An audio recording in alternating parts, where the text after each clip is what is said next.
Your body holds evidence of your thoughts. My body attacked itself because of the thoughts I was having.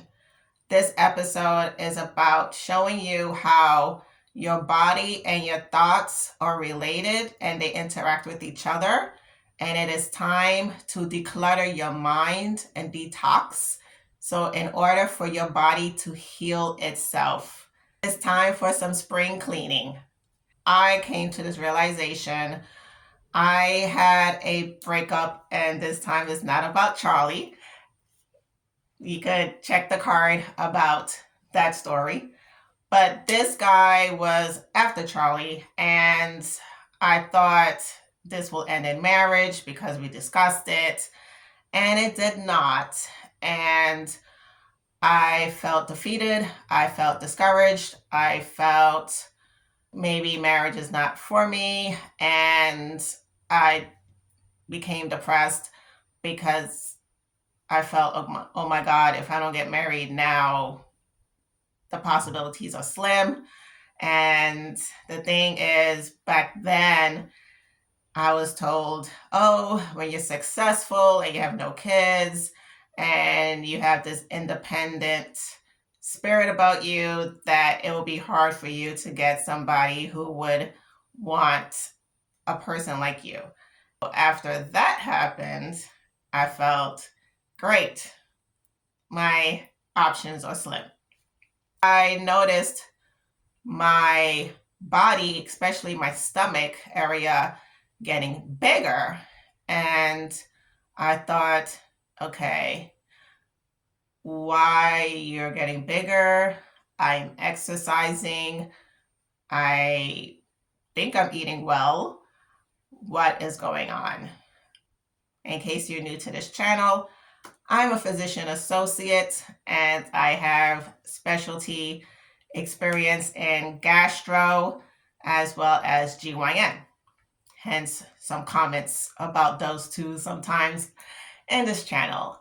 My brain thought, especially, let me go back, I knew of somebody who passed away in her 30s with, I believe it was ovarian cancer, if I'm not mistaken.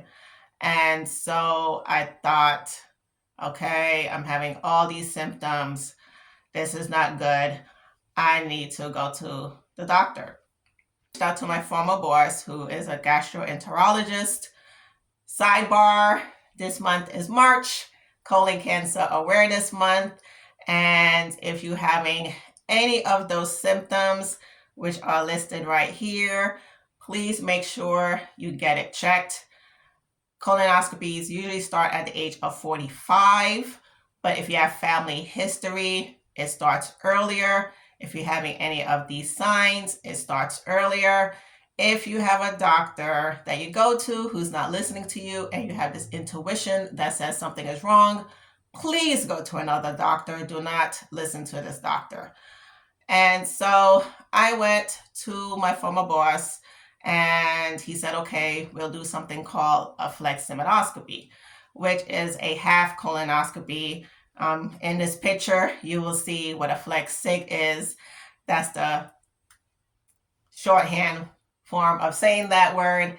And it just goes halfway. It doesn't do the full large intestine, which is the colon. Your Anatomy 100 class today. And so had that procedure done. And then afterwards, my doctor said, oh, you just have stress. It's IBS, which is irritable bowel syndrome. And I said, are you serious? So I'm okay. Like, I would just find that I'm okay. But once he said that, I thought, oh my God, I am so stressed with these thoughts of what happened that it attacked my body. And once I got it all out and I started to heal my mind, my body healed itself. Praise the Lord. And the bloating went away. My body became better. So I would share 5 ways for you to start healing your mind so you could heal your body. A lot of diseases that are happening is because of the dis-ease that is happening in your mind.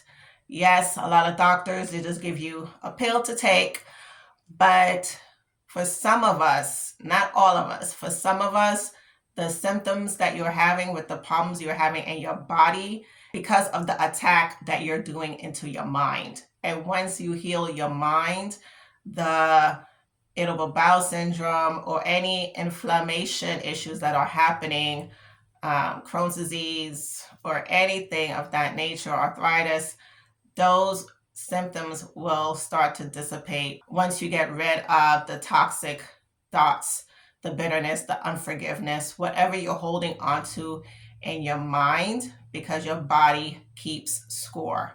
And so here is 5 things for you to do.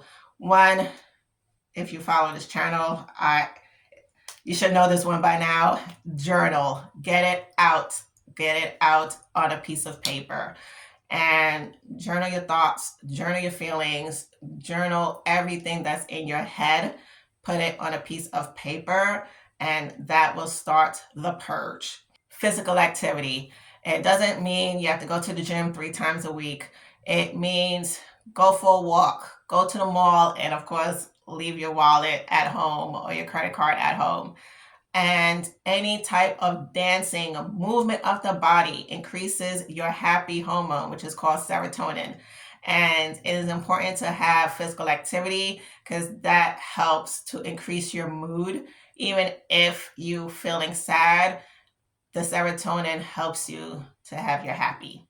Next, you can also have intentional thoughts. So yes, the breakup, the job loss, whatever it is of a disappointment happens, but you can still check your thoughts and be intentional about them. So let's say you say to yourself, oh, I feel depressed.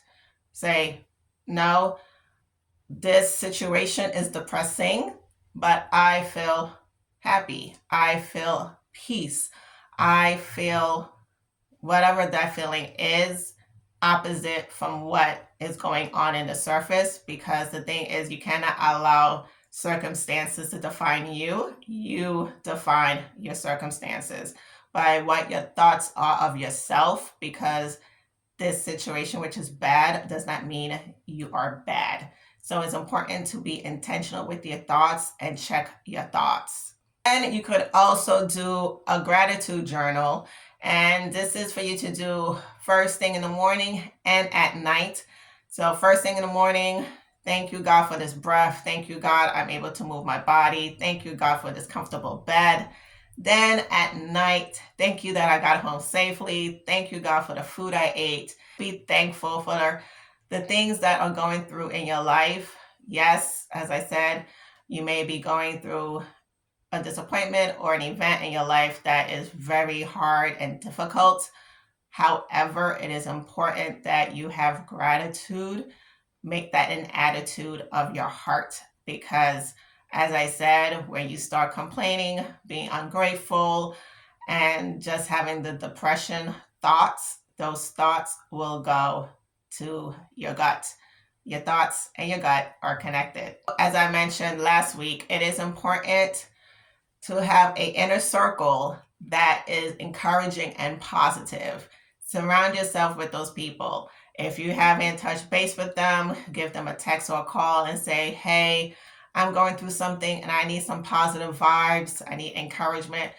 Be blunt, be open, be authentic, be true. Like, you don't have to put on this facade like everything is fabulous and all this stuff. You don't need to say, hey, I just need some encouragement. And I'm grateful that even when I went through my hard time, I had a friend who was like, yo, you're a strong woman. Like, you got this. And of course, it was hard for me to believe, but eventually I did. And as I mentioned last week, linking in the bio, that you have to make sure that if you're having doubtful thoughts, that you get with people who are positive, because you don't want to destroy your body because of all the residual thoughts that you keep having in your head. 5 takeaways. 1, to journal. Next, have physical activity. Also, make sure you have a gratitude journal. You surround yourself with positive people. Watch your thoughts. If you see a negative thought come in, say, ooh, thanks for being here. I have 3 positive thoughts for this. You could leave now. This will help you to stop attacking your body. People think that the mind and the body are separate, and you are totally wrong. Your body is related to your mind, and it is time for you to clear up, to detox your mind, declutter, detox the mind in order for you to have a clean body, a clean health, clean life. If you enjoyed this video, check out the next one. Stay resilient.